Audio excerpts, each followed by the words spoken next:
It's time for a little comedy, a little content, and a lot of conversation.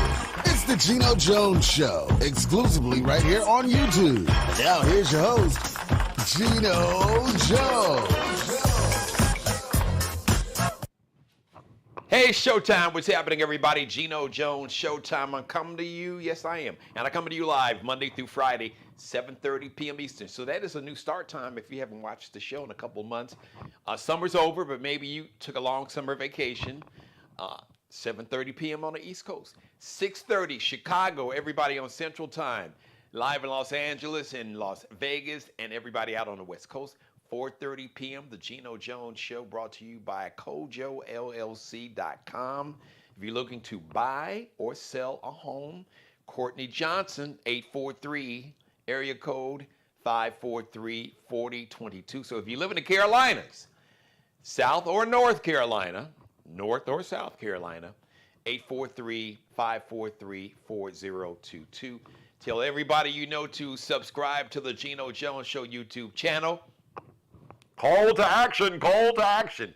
Some about 91 new subscribers from becoming a YouTube partner. What does that mean, becoming a YouTube partner? That means that YouTube will monetize my YouTube channel and my media company. It's so important that we support Black-owned media financially. You can Zelle the show if you want to financially support the show, offer a gift, financial gift. Use my email, GenoJonesShow@gmail. That is Zelle, Geno Jones Show. No the, that's how you spell it. GenoJonesShow@gmail, or you can cash app $Dad G Jones. That's all one word, actually. So it's capital D, lowercase a D, capital G, capital J, lowercase ONES, $Dad G Jones. I will give you that information again at the end of the show. Tell everybody to subscribe and share, like, please, please. Or as James Brown would say, please, please, please, please. And he throw that cape off, please. Leave your comments in the comment section. Everybody watching me live right now, the show is interactive. What does that mean? That means you can get active and get involved. If you got a question, you got a comment. And listen, I got a really powerful show. Let me give a warning in advance. Some folks might be triggered, but I have someone who is an expert, who is qualified to speak on this matter that I'm going to talk about. I want to make sure that I give a platform to, because in this society, we have not given a platform consistently to sex trafficking, sexual abuse, especially of minors, of underage girls, and yes, young men too. I'm talking about the Jeffrey Epstein survivors. As a matter of fact, they were in front of Capitol Hill. I didn't get an official count. Looks like it had to be at least 10 subscribers. And they represent like over 1,000 survivors, victims of this punk-ass pedophile that allegedly killed himself, Jeffrey Epstein. Very powerful, traveled in circles, had the most powerful people, not just in America, but in the world, politicians, CEOs, entertainers, you name it.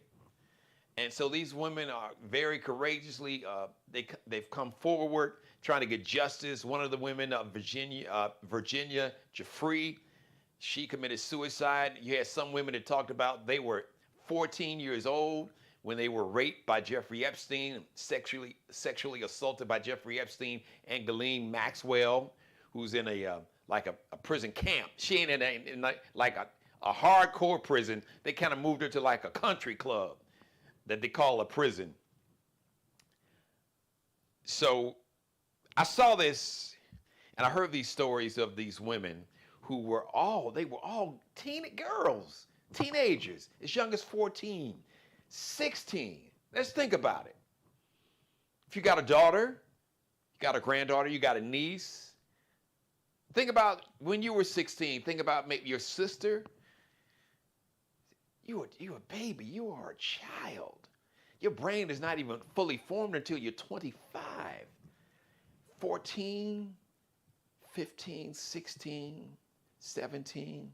And then when they turned 18, you had one or two of the women say that Jeffrey Epstein said they had to move on because they were too old.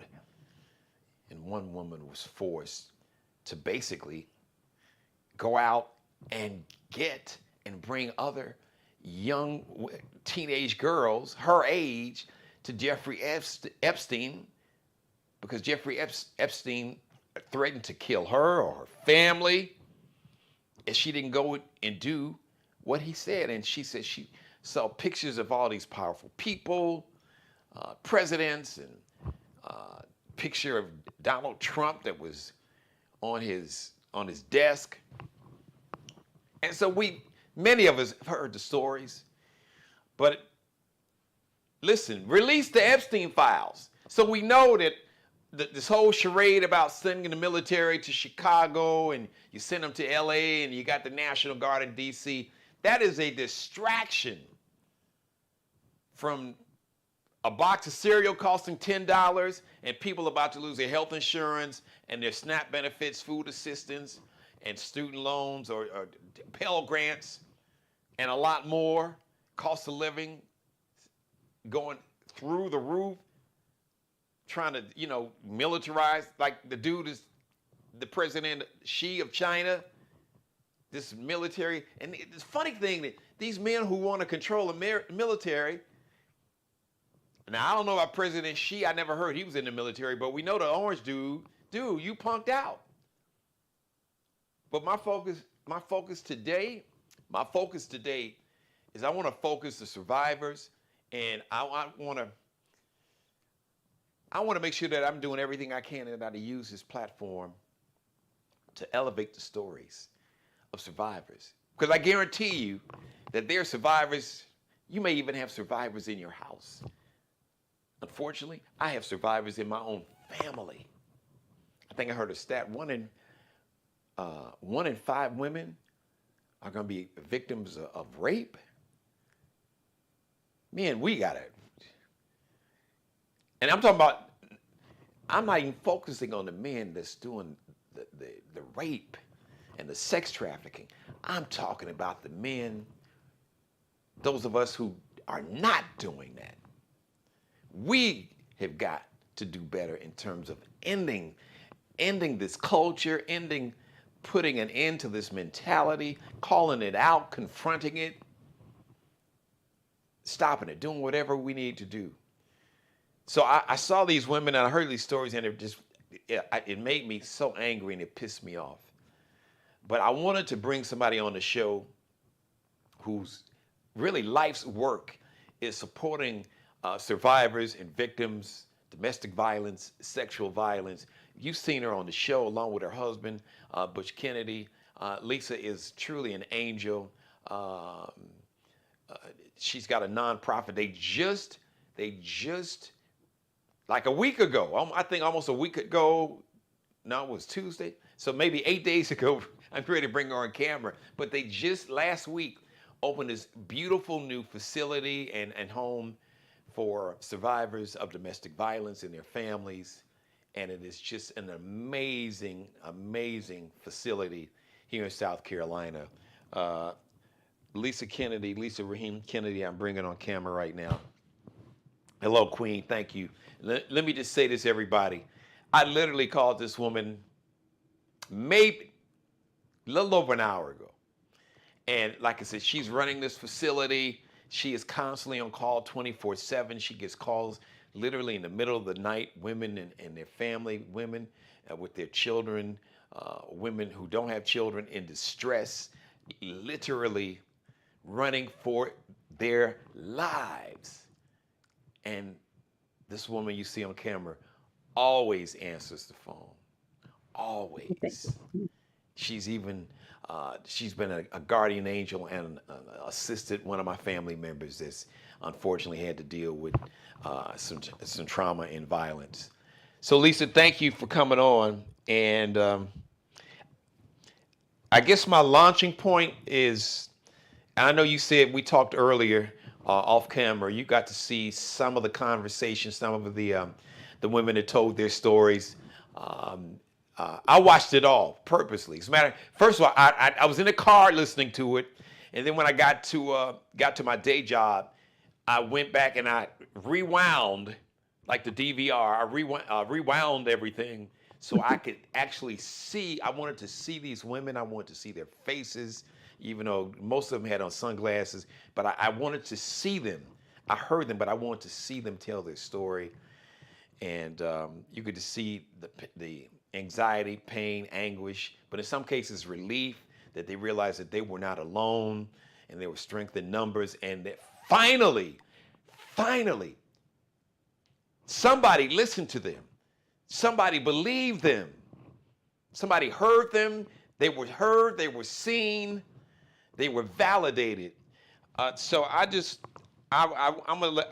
want you to speak to that, and whatever starting point you want to start at, feel free to do it. And unfortunately, I know we had the conversation, and I know you'll eventually get to that part of the conversation, that sex trafficking is a way bigger problem than we even acknowledge through the media and the public. And it's happening in your backyard. It could be happening next door to you. Unfortunately, in some cases, it might be even happening in your family, and you don't even know about it, because I learned something from you about an hour ago, that Hollywood has kind of created this certain narrative and image of what sex trafficking looks. But after talking to you, I realized, wow, it's a lot different than that. So I'm going to let you speak on that. And just thank you again for coming on. No problem. Anytime that, we can bring in to victimization, that's what we're here for. But, to hear you say validation to start this off with, that's the most important aspect of things. It's the fact that so often young girls, and trafficking can happen to males as well, but they would love to be able to tell what's taking place, but they're afraid that they're not going to be heard. They're afraid that no one's going to believe their story. And so to now have this attention that these ladies are getting, and have been getting for a little bit, it is important to them, because a man of Epstein's stature, people weren't going to just automatically believe it. They probably never thought they would find justice in any way. And that's what they said earlier today, Lisa, just to amplify your point. I actually heard these women literally say that nobody was going to believe me against this very rich, powerful man who had all these powerful friends, and I was afraid that he threatened me and my family. So just to amplify the point that you were making. Yeah. And too often we like to, especially in the African American culture, well, girl, you shouldn't have been where you were at. Ooh, and that's a difficult thing for many victims to digest, that you're then taking their victimization and putting it on the person. You're taking the victim and re-victimizing them, and it's just so very unfair. But it happens. Oh, girl, you're too fast. You shouldn't have been. No, yes. A child is a child, bottom line. And no one should prey on that child. As you said, they're not mentally developed yet. So we shouldn't make excuses for the things that happen to them. We shouldn't, by no means. And I think, that's the thing that sometimes we have to look at differently. You brought this point up earlier, that our victims in our community are not being heard. They're not being heard.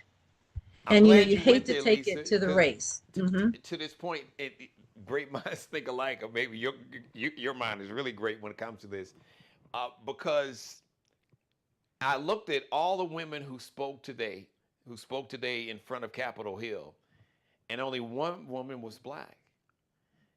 And I'm saying to myself, and we did discuss it, but you can just take the deeper dive.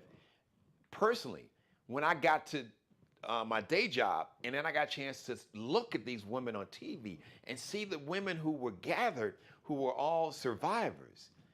I was like, damn, these were young white girls that America didn't listen to. So you can only imagine. I saw the one black woman. She was a model. She looked like she was a model. But I just think about the young black women who maybe didn't even travel in certain circles, the ones that society, doesn't see, or if they see them, in a negative light.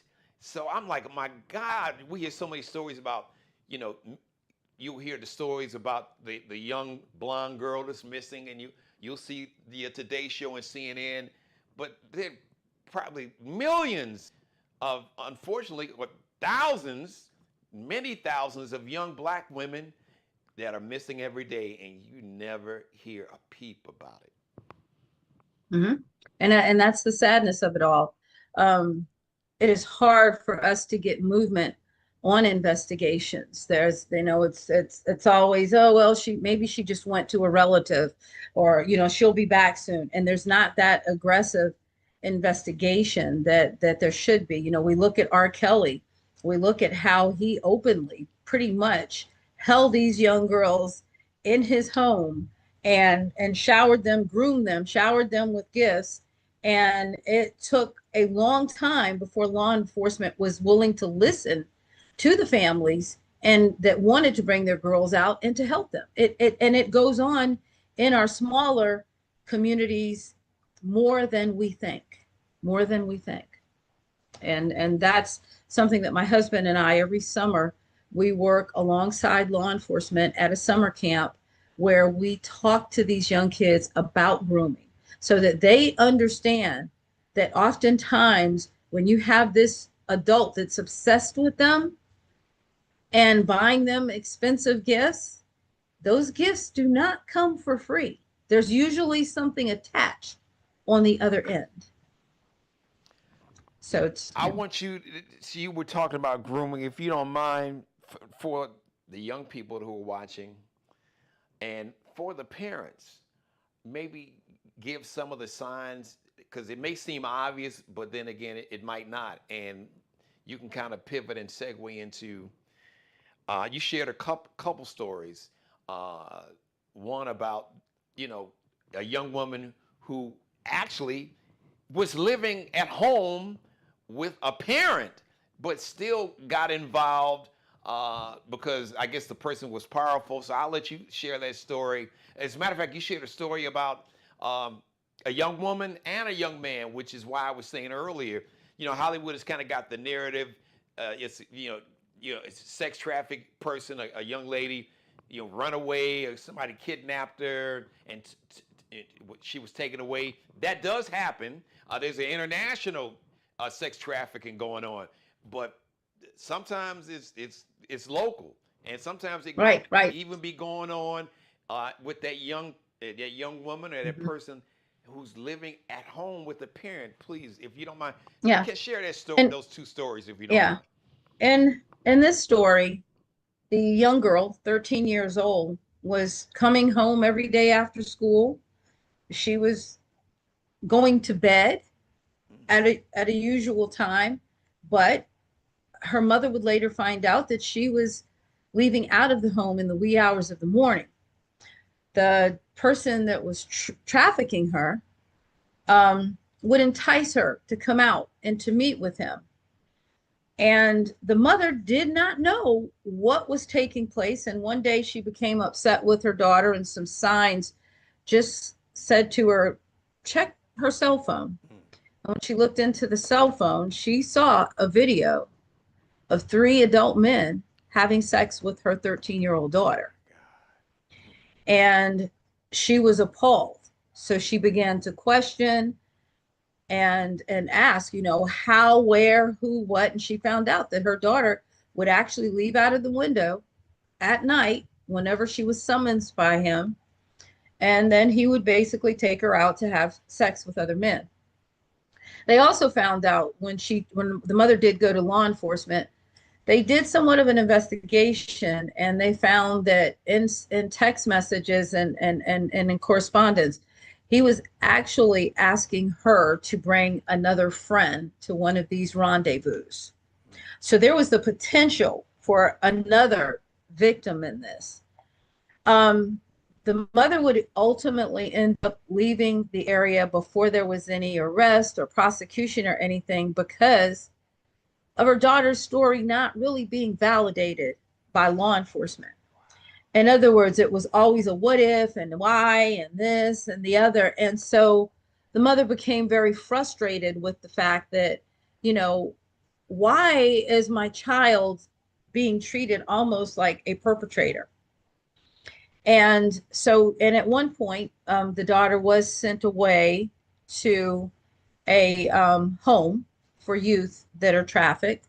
And there are multiple reasons. So I can't say that was, there's such a mind game that's played with these young people that oftentimes, even when they know, when it's explained to them, this is just totally wrong, they'll want to go back to that person.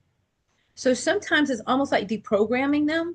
So they'll sometimes they're sent away, and sometimes it's because of things happening in the family that they're sent away to these human trafficking facilities for youth. And we do not have enough. Thank God that our Attorney General, this is a very serious topic for him, and he's opened up a few more facilities in the state. But it still became a process.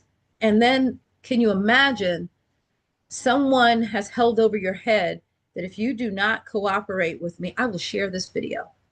And that's how he continued to lure in, threatened to kill her mother and family.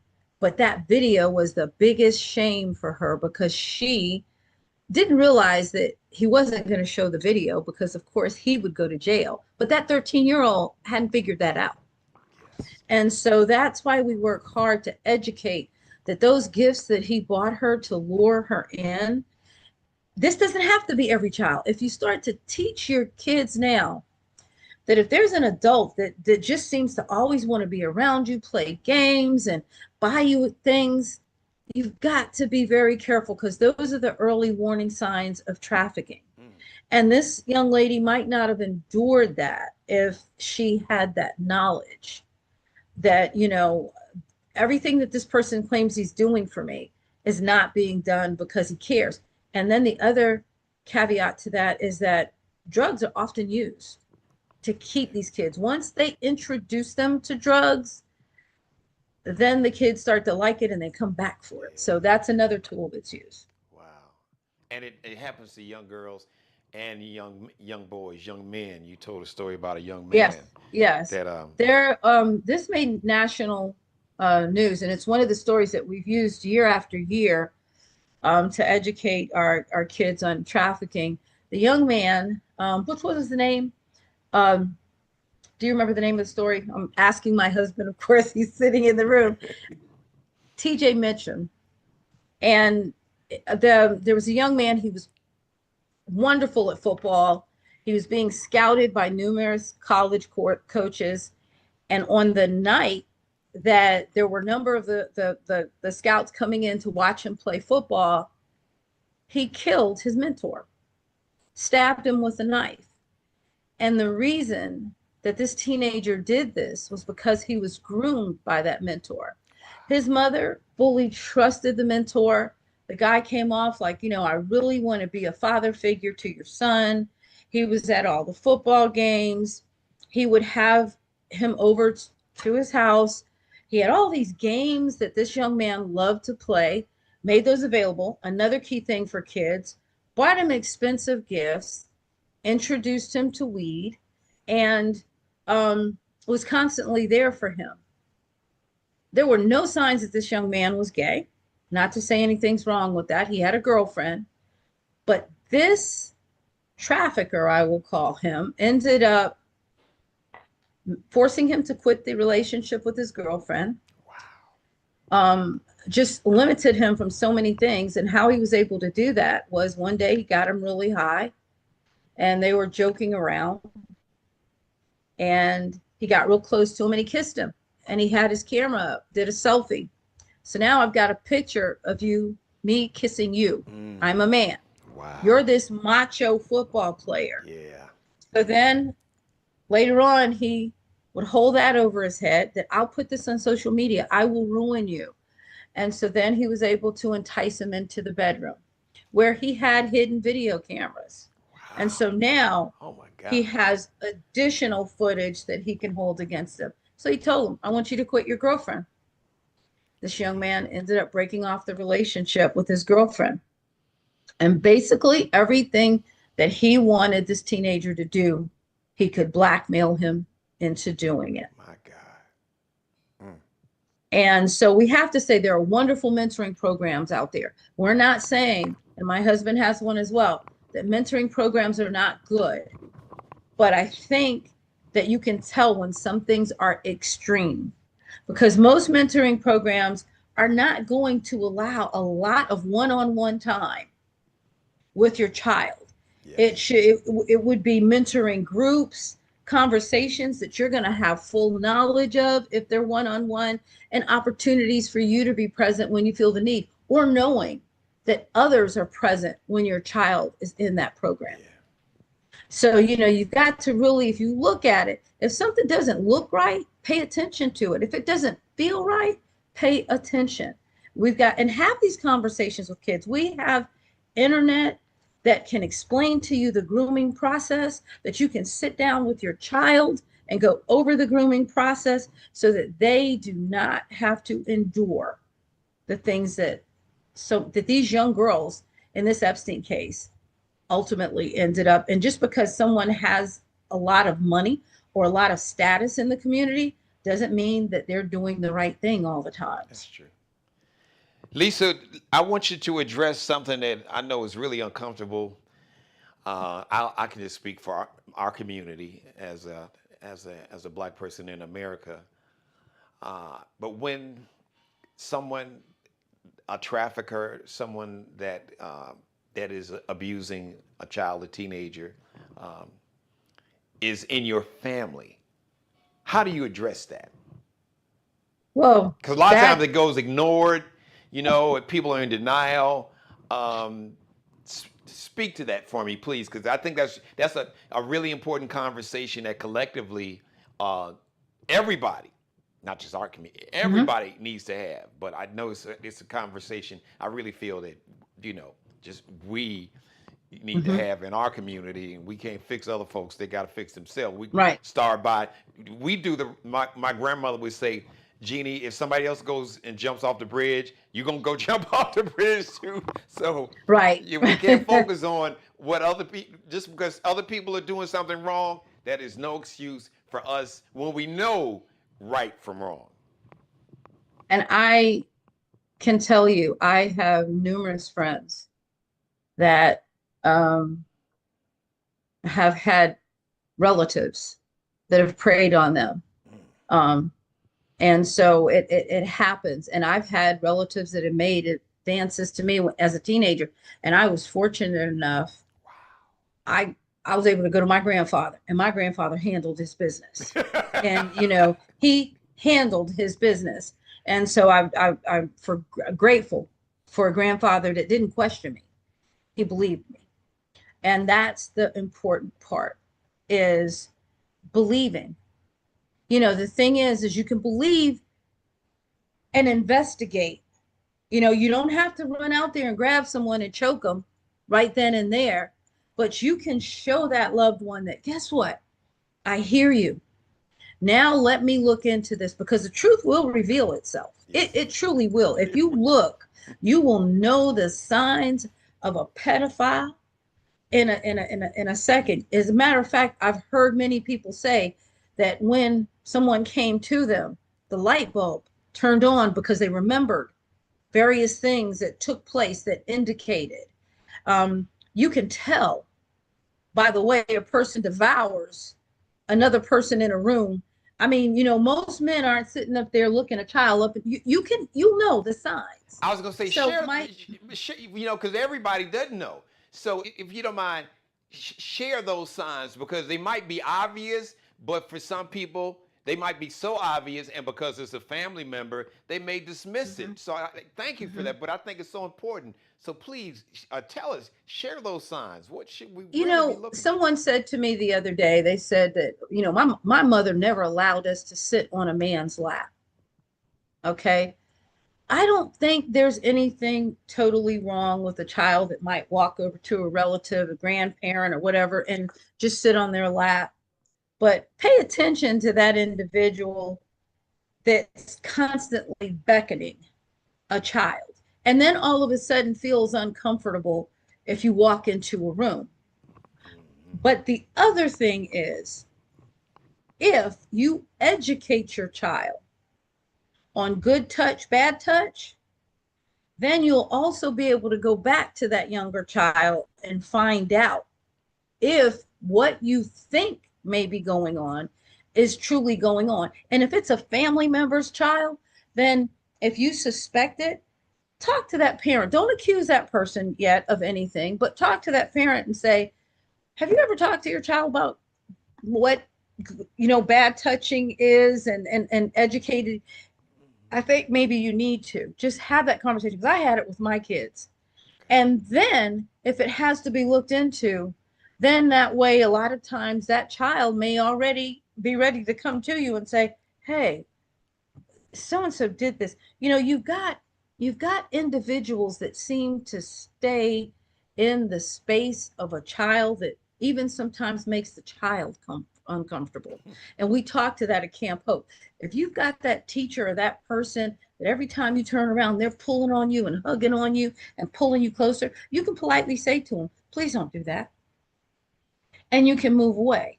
And there was a video that was done by I think it was a football team, where they said they had a coach that would constantly grab on the boys, and he was just a little bit too personal. So the team members had developed this move called a spin away. And they got to the point where the coach would try to grab them and they would all spin out. And I was like, that's pretty cool, because in my family, we had a cousin that we were doing the spin away from. You did not let that man, you know, be like, oh, he's coming. No, I'm not hugging him. Wow. And we go the other way, because the embrace was always longer than what it should have been. And, you know, so we kind of knew from talking to each other, this was the person. But in families, it's hearing it, not reprimanding that young person, not telling them, oh, you shouldn't have done this, you shouldn't have been there, but it's hearing it and acting on it, acting on investigating, looking into it, checking things out, because you may find out there are other family members, but you don't want to blast it all over the family. Just do your private investigation, and then show that child love and support, and that you're there with them regardless of what the rest of the family says, because I've seen families that have totally separated as a result of oftentimes what they know is the truth, but they'll still support that person. But I prefer to be on the side of right any Yes. day than on the side of wrong. Because that was my next question to you.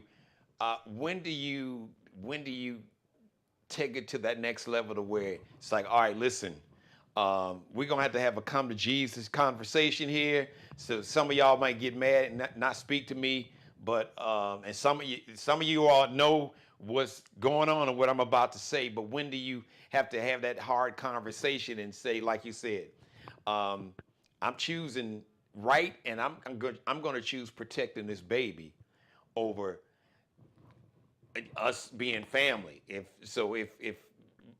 because there's no one thing my grandmother would say, and she taught me, and my mother still says this. I can hear my grandmother now. She say, Jeannie, there's no right and wrong. As simple Right. as that sounds, but no, and that meant no matter who you were, family, friends, me, she didn't matter. My grandmother loved me more than life itself. But if I was wrong, she would say, there's no right and wrong. And if you're You're wrong, wrong. that's it. You're just wrong. Yeah. And now, you know, the great thing is that we have children's recovery centers. You have D. Norton Children's Recovery Center, you have Dorchester Children's Recovery Center, and these are agencies that are very professional at investigating. They have therapists, they have the interviewing rooms where these therapists are trained to get to know the children, and through play therapy and other things, they can pull that story out of them. The thing is that if it's a very young child, sometimes asking too many questions can later be deemed as leading that child. So if you really suspect and you know that, okay, yeah, something's not right here or whatever, and you know that maybe something physically happened, you may have that proof that something physically happened, contact your law enforcement agency, and they're not necessarily going to run out and seek a warrant. They have to be able to prove it too. So they're more than likely going to send you to one of these children's recovery centers, and that's where they will do a forensic interview. And And that means they'll what does have that that, look like, the Lisa? forensic interview, a portion of it will be where the therapist work with the child, and they do like a play therapy where they ask questions with dolls and other things. Hey, did someone touch you here? Did someone do that? And then if that leads them in that direction, then they will do the physical exam if something physical may have happened. Okay. And once they pull that evidence, then you can go back to the family and say, hey, we've got this forensic evidence that this happened. And then a family wants to choose to go 50 million other ways, so be it. But the safety of that child Yes. is what I'm concerned about. And doing the right thing is the way I need to live. And so, oh well, Yeah. that adult needed to have been that adult. Yeah, I'm with you on that. Lisa, the one final thing for the young people who may be watching this, and maybe somebody, maybe a son or daughter, maybe a nephew or niece or cousin, if you don't mind, speak to the young people. We talked about some of the survivors. Talked about how they were afraid that Jeffrey Epstein said that he would kill their mother. They knew this man was powerful. They were afraid that they would be killed. There was one woman from she immigrated from her family from Brazil.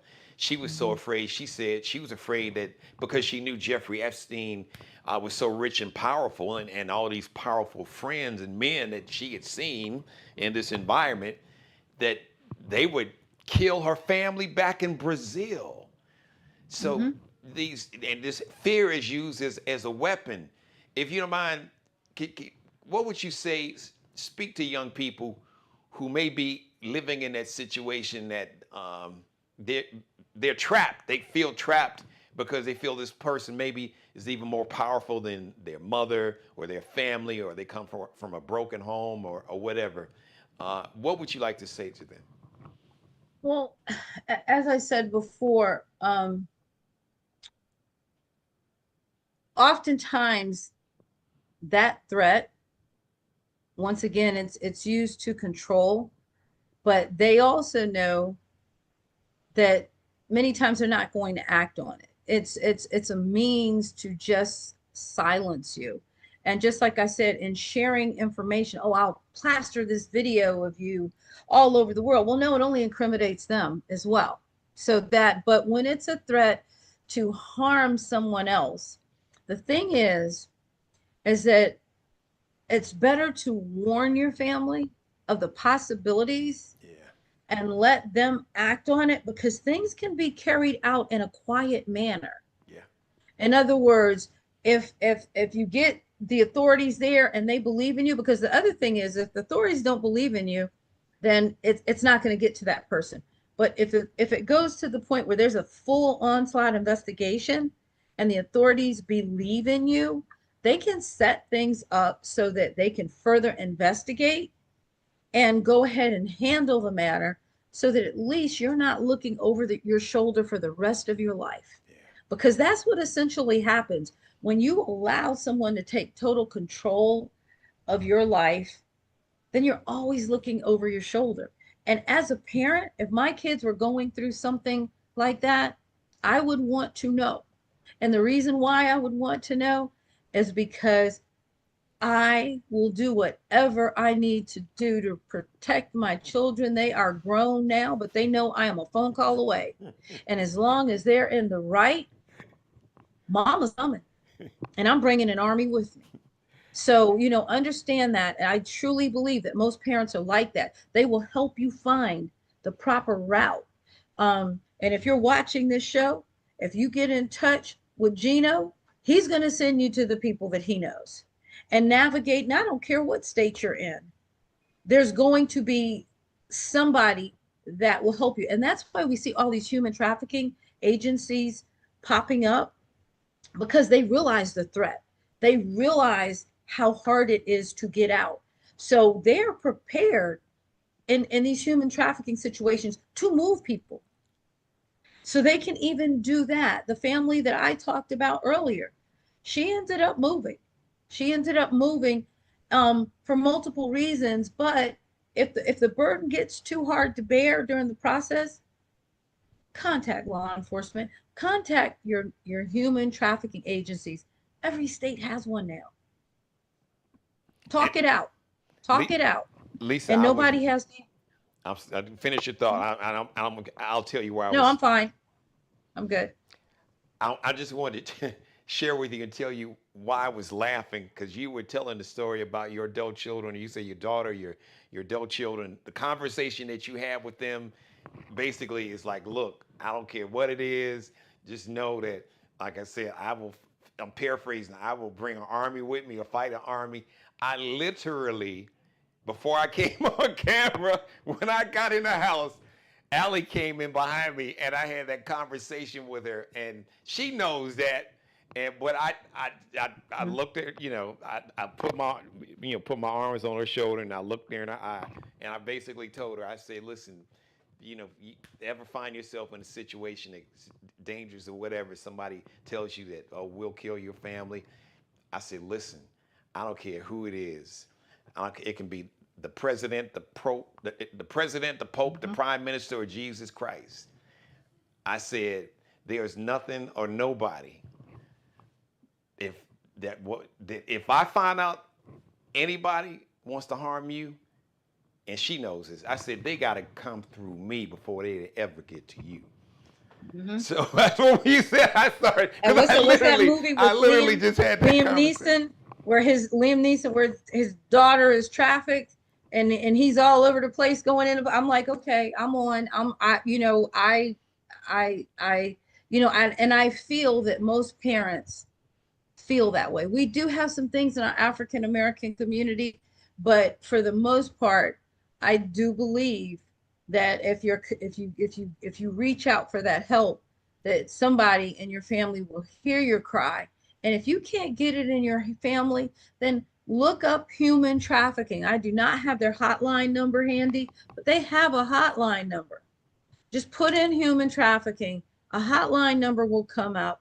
They will help you navigate this process. You're not alone. And if there's shame, these people aren't going to know you on the other line.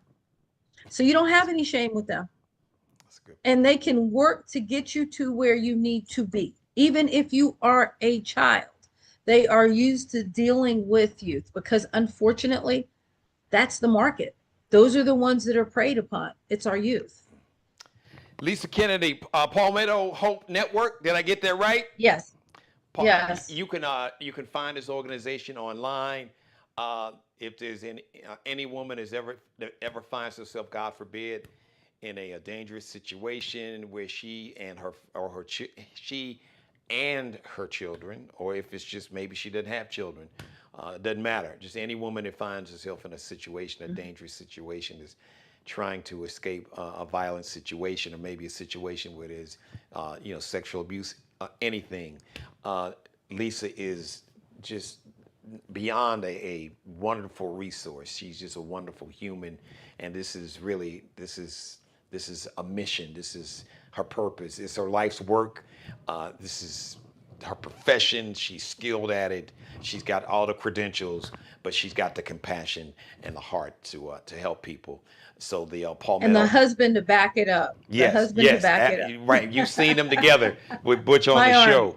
But I couldn't think of anybody else better to have this conversation. And thank you for letting me reach out to you at the last moment. But I want to do everything I can, like I said, to elevate this conversation, because obviously we can't have this conversation enough when I was watching the news after this news conference. I think I heard a statistic. You can correct me. I think 1 in 5 women are victims Yeah. of rape, and I think it was every 9 minutes a child is being Yes. victimized. I'm like, what kind of world are we living in? So, but we can end this. It's no, as my You grandfather can't. Conway Jones used to say, he said, Gina, you can do what you want to do when you want to do it bad enough. So Right. we've got to want to do it bad enough. If you want to learn more about the palmettohopenetwork.com or .org. .org. That's .org. the palmettohopenetwork.org. Support this organization, support Lisa and Butch, and support their center. They have a beautiful, like I said, a brand new, beautiful facility. It is amazing. I was honored to be invited to see it, and they are literally saving lives. This is the person that many women call when they can't call anyone else, when they can't turn to anyone else, or they have tried to turn to everybody else and nobody answered the phone or folks turn their back. This woman is the last person that a lot of people reach out to get that help to literally save their lives. So I thank you for all those people that you have helped and mentored and given advice, including my own family, people in my own family, and for those. Hopefully one day we won't need to have these conversations. Hopefully one day we don't need to have centers like yours because we can end this behavior. But until then, it's good to know All that right. we've got the Yes. Palmetto Hope Yes. Network and facilities and people like yourself and Butch. Thank you, my sister. Man, love you and Butch. Just thank you all for what you do for humanity. Thank you. Love you too. And thanks for having me. All right. All right.